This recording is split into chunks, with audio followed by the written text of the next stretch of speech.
Good morning. Good morning. Wonder, could you tell us your name? My name is Charles Jackson, Exoneree Charles Jackson. And would you like to share your age? I am 57 years old. Okay. Now, you spent 27 years in prison for a crime you did not commit, right? Yes. Can you tell us why you were arrested, what was the crime, and how did they identify you? Well, I was arrested May 7, 1991 in a bar.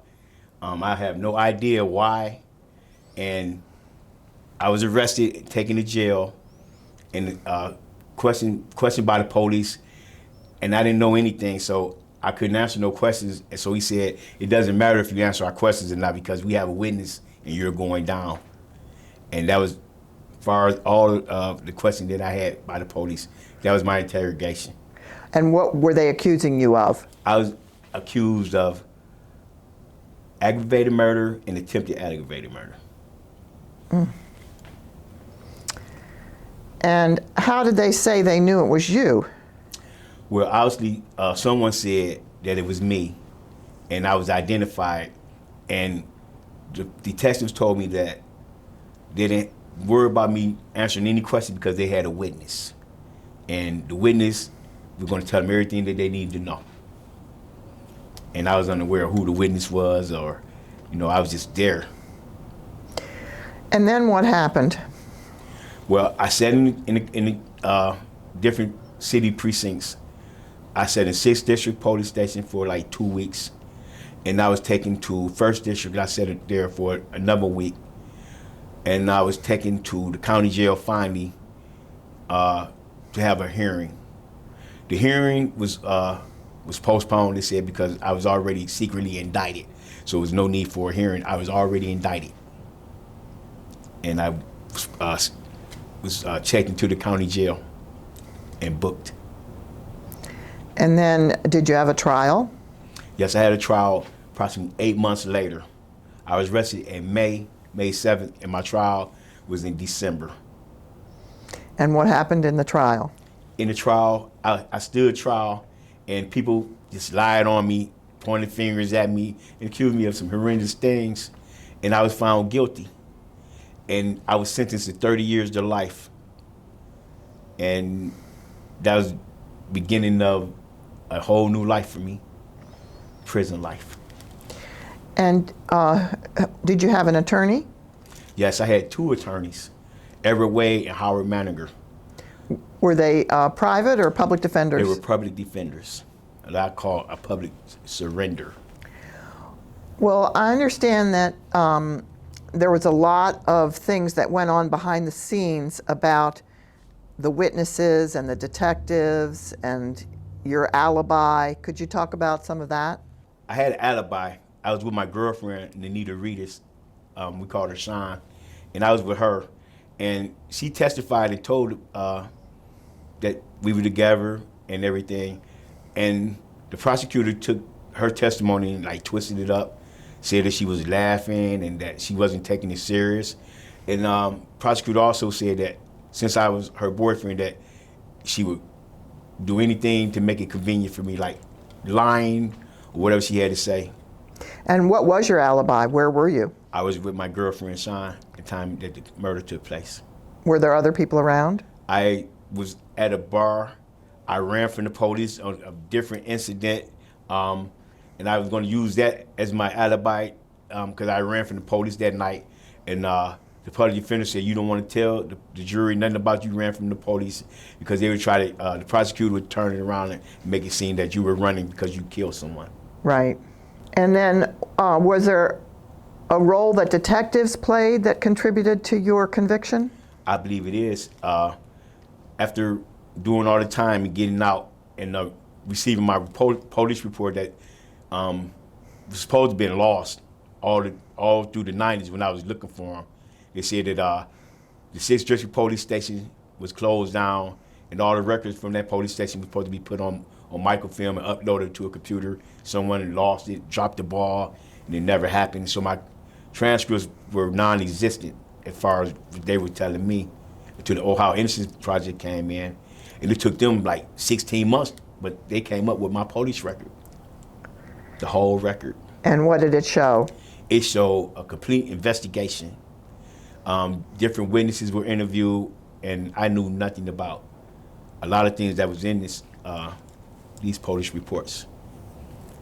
The facts in the police report were different from things that the prosecutor and the witnesses said.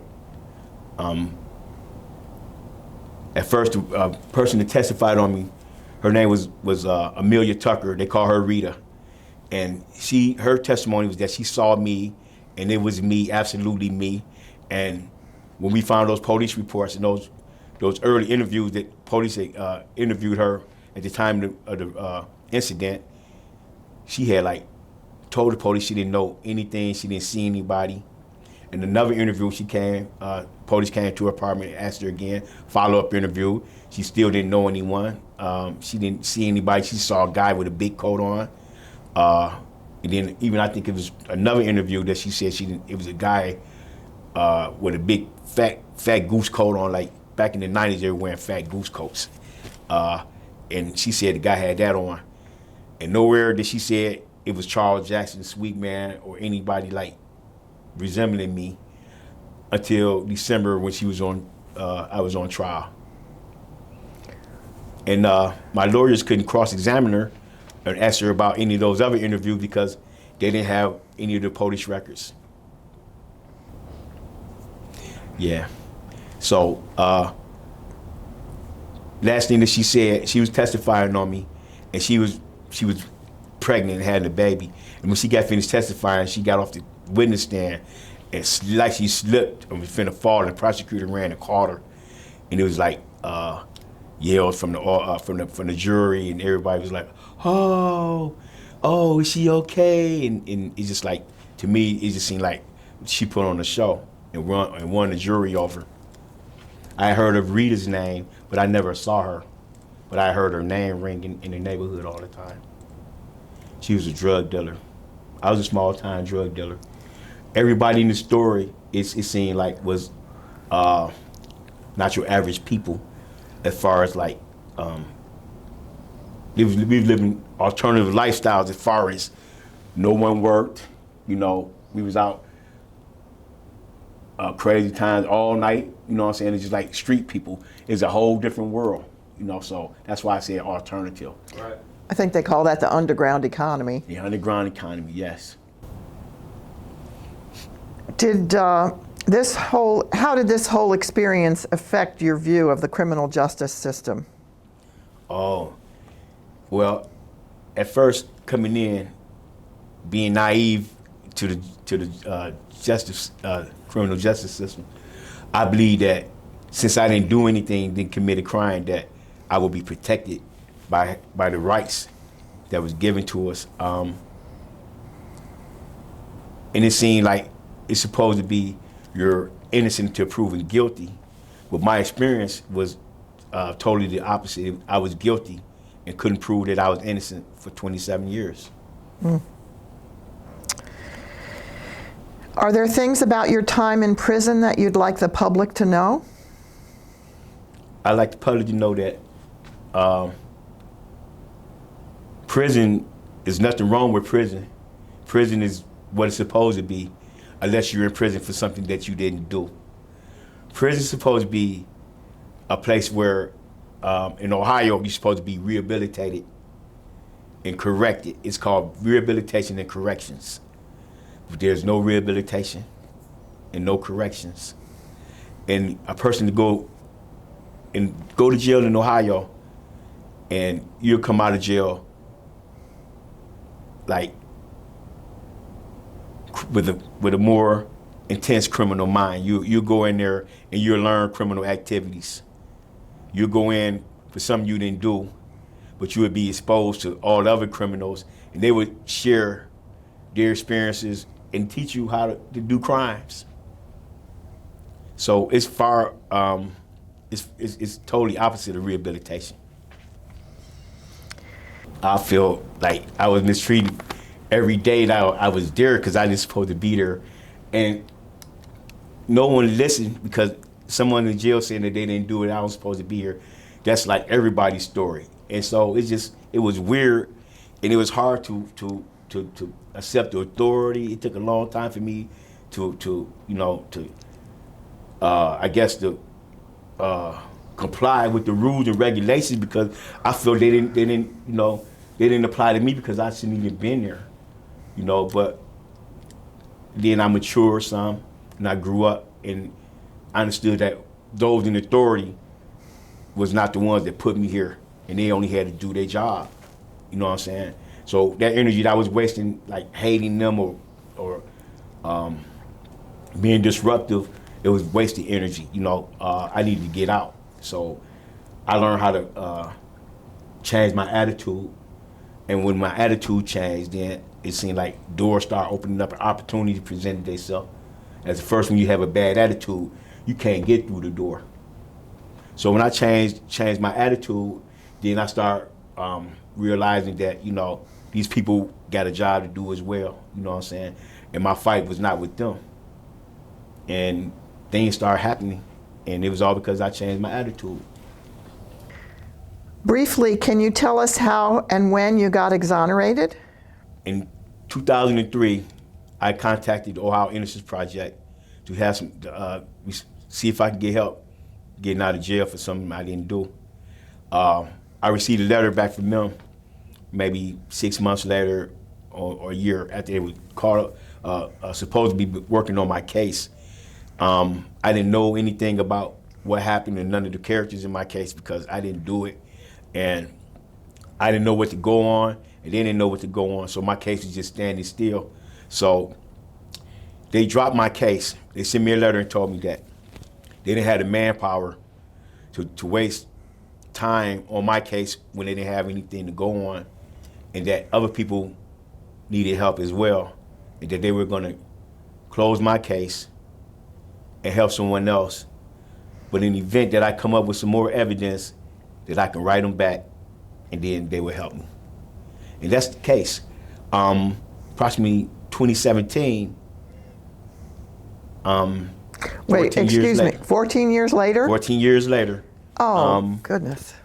I'm still in jail. I'm watching people get out.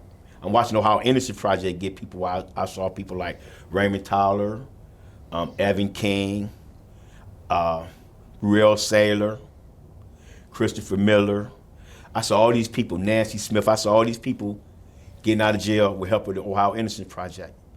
And in the back of my mind, I know that Mark Gossi told me if I come up with any evidence to write them. I had a conversation with one of my nieces, and she was Latricia, and she was contemplating becoming a parole officer or maybe a private investigator. In the conversation, I told her she should choose to become a private investigator and let my case be her first case. We had a very interesting conversation because I had told her over the years I had thought about 12 or 13 different ways to get me out of jail.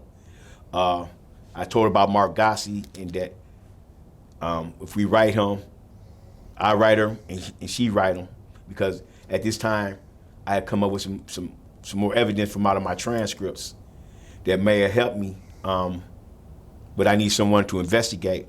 So I had her write back to the Ohio Innocence Project to Mark Gossi, and I wrote again. And my letter was like, remember me, here I am, you told me that you were gonna help me. And I found some evidence, and I briefly explained to him the situation to where in my transcripts, the victim, Ronald Lacey, was laying on the floor pretending to be dead. He said after he thought the person who shot him left the building, then he crawled in his friends Nikki and Wendy's apartment and stayed there. So in my transcripts, I saw their names and I saw their apartment number, and my niece was around the same age as those girls, and probably went to the same school, and everybody was in the same neighborhood. So her wanting to be a private investigator, that was her first mission, to find Nikki or Wendy, and she found them. I called her approximately a week later. She was in tears, said that she had spoke to someone named Wendy, and Wendy had lived in an apartment building, and opened her door and saw the victim laying on the floor dead with a hole in his head, and another guy standing there with a gun in his hand, and it wasn't me, it wasn't Charles Jackson. She told my niece that, and she told my niece that all these years, it was all she could remember, Her husband thought she was crazy. She had lost her mind, some of her sanity all these years, because all she could see was a guy laying on the ground. She asked how I was doing, and she said that she would help me get out. And I had my niece write Mark and tell Mark all of this. And I wrote him as well, and returned my letters. And some people came from the Ohio Innocence Project to interview my nieces, and that's when the ball started rolling. They came to talk and interview the girls who said that they remember me not doing anything. And so she attempted to go and interview them, and they act like they wasn't home. They still didn't talk. They didn't help her like they said. But fortunately for me, the Ohio Innocence Project had put a record request in, and they got my police reports. Because in the police reports, there was DNA evidence. It was like witness interviews, just a lot of things that they didn't turn over to my defense, to the lawyers. Yeah. Didn't you say there was some evidence that they pressured people to lie? Yes, it seemed like that to me. Ronald Lacey was in the police station. He said that it was a guy in a Sweet Man in a burgundy Monte Carlo. That was my nickname.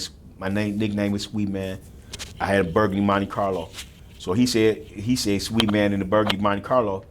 The police tell him, oh, that's Charles Jackson. So he threw my name in it. He didn't know my name, so he put my name in it. Another police had put a note in the report saying, telling another detective to show the witness a updated picture, because the old picture of the defendant, like his face structure has changed, So make sure he see this picture so he can make sure So just little stuff like that, that make it seem like,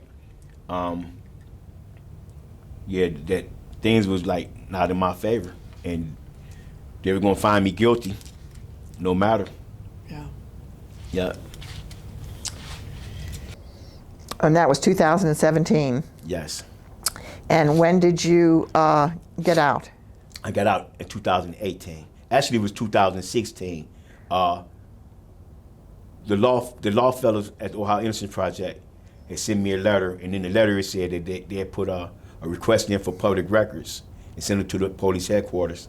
The letter remained there for 16 months, approximately 16 months, but they got a big envelope with my police reports in it.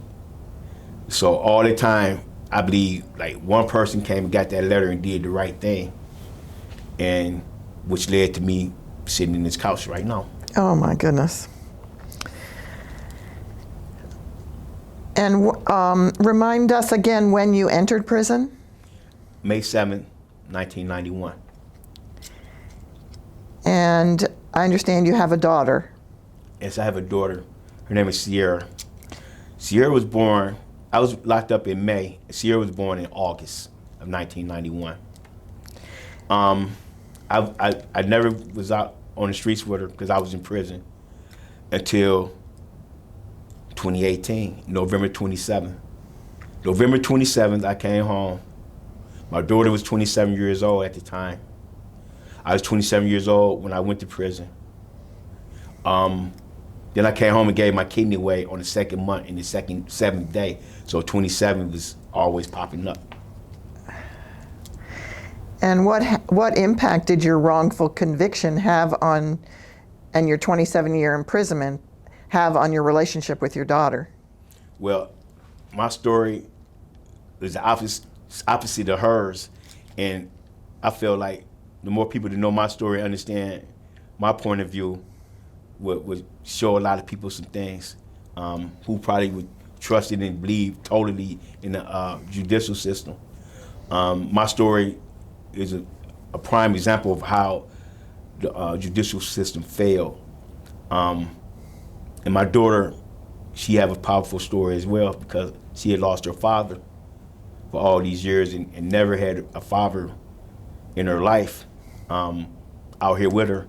So her father being in prison, so she had sort of alternative relationship with her father as far as regular little kids her age. So I'm sure she called hell, and she had her own story, and I thought that it'd be important that she told it from her own point of view, with her voice. And she had opportunity to do so a few times, and I think it's like therapeutic. It's definitely made us closer, and gave us a better understanding of. She know that it absolutely was not my fault. But in the early years coming up, then a child don't understand a lot of things, and all she knows is her father's not there. So she may have blamed me or blamed someone, but now she know that her father didn't do anything. Were you able to see her at all during those years? Yes, I saw her through visits with family members, and but not as it's different, you know. Yeah. And can you tell us a little bit about what has become important to you since gaining your freedom? Well, what's important to me now is my children, my grandchildren, and I would like to. Well, the first thing that was of importance to me was to restore my authority, and that's my name. They like shitted on my name, literally, and told stories that was untrue. And every time I get to talk and tell the truth, it's a powerful feeling to have your voice back after being silenced for so many years. So I get off on just talking now, and I have something to say, and people want to listen. If you have your opportunity to have your record sealed, you should wait until after you're complete as far as everything that you need, your attorneys need. So that'd probably be the last thing I would do, try to have your record sealed after all your court proceedings and everything, because you may have to go back in there and it'll be difficult. Yeah, so I mean, then people, I was sitting and I look at stuff like the way of the world and then how like racism go, and then like how the sports athletes, like then the Black Lives and all this, and it's crazy. You know what I'm saying? How, it's supposed to be America. You know what I'm saying?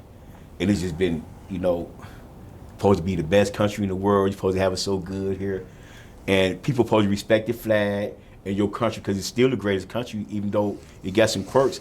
I'd still rather be here than somewhere else, you know what I'm saying?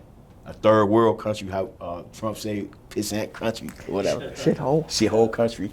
But yeah, but sometimes we don't have it too good over here, you know what I'm saying? And that's what's twisted, you know what I'm saying? Our history and how we reconcile and move forward, you know what I'm saying? Well, you got to remember that the Constitution was formed by white male slave owners. Right, and so it wasn't made for us as well, so I look at it like that, then people, it seemed like to me, I could be mad at America, the country, what everything it stands for, and people would be mad at me, but you should understand, I ain't have it too good in America, you know what I'm saying? I was held captive. You know what I'm saying? But I'm still not. I'm not angry. I know it's not the system. It's the people working the system. So. And then you have when you dealing with the human condition. Mistakes gonna be made.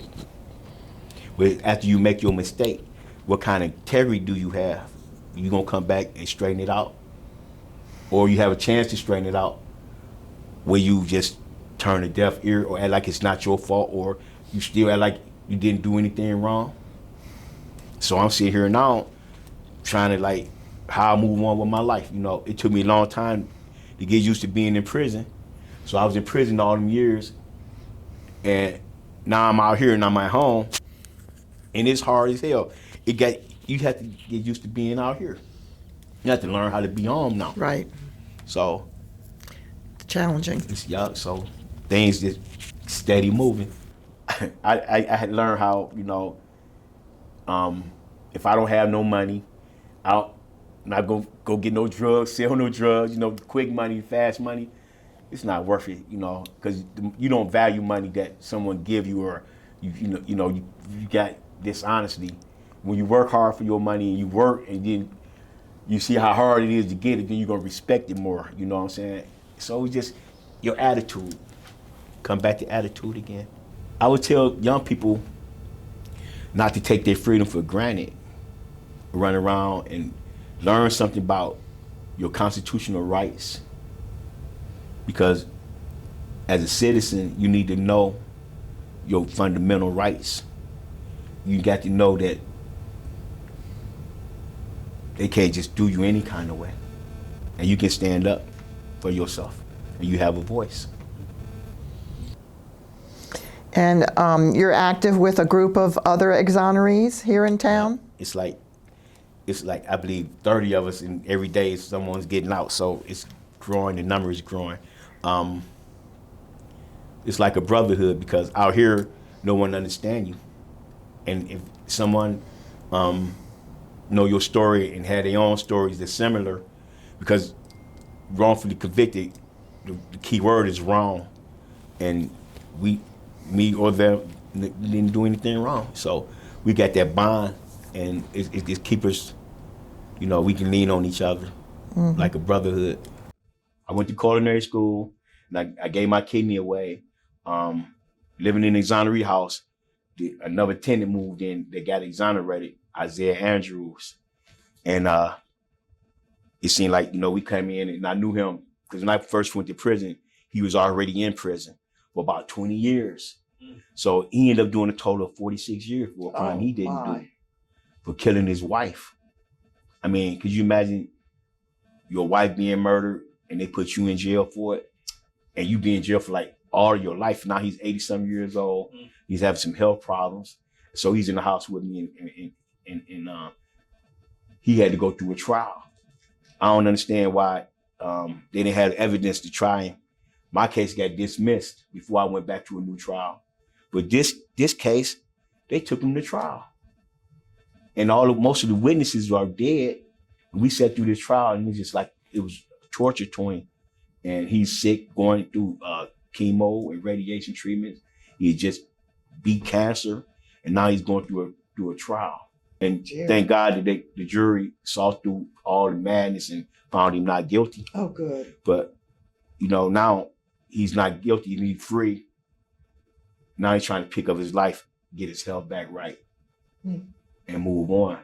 But I mean, he's 80-some years old. How much more life? You know what I'm saying? Yeah. So it's tragic. I mean, this is America. Yeah. So we get back to that question that you asked, about our judicial system. And I understand that you enjoy cooking. Yes, I cooked in prison. Food was terrible. So, we get whatever little commissary we get together and we prepare a meal. And I just got used to cooking for everybody. And so when I came home, before I came home, Edwards had a prison class that they brought in, a cooking class they brought into the prison. And unfortunately, in the prison I was in, they wasn't allowed to bring any food. So I signed up because I wanted to get a good meal, and ended up with no meal, but I still took the class anyway. And at the completion of the class, they sent our final exams out and let them grade it at Edwards Institute. And they sent them back in with our certificates and with a pledge saying that we're part of the Edwards family. And if we ever get out of jail, and I didn't have any hope, I had hope of getting out, but I didn't know when. And I didn't think I would get out and go right to Edwards and say, I took your class in prison. And they was like, welcome to the family. You're already part of the family. So, it's just was weird how it all worked out. So I came out and went to culinary school, met Brandon, and achieved my certificate. And I'm a chef now. And I still cook. But I mainly cook for my friends and my family, comfort food. Mm-hmm. Is there anything else you'd like to share? Well, I like to share. It seemed like from the time I came home, it's just like one adventure after next. First adventure, I went to culinary school, and after culinary school, I ended up giving my kidney to my nephew. So I'm a living organ donor, and I saved my nephew's life. And it's very important that people know that I am not a killer. In fact, I saved someone's life instead. So I'm total opposite of what they said about me, and none of that was true. But what is true is that I helped someone regain their freedom to live. Well, your perseverance is really admirable, and your patience, been through what you've been through, is amazingly inspiring. Thank you.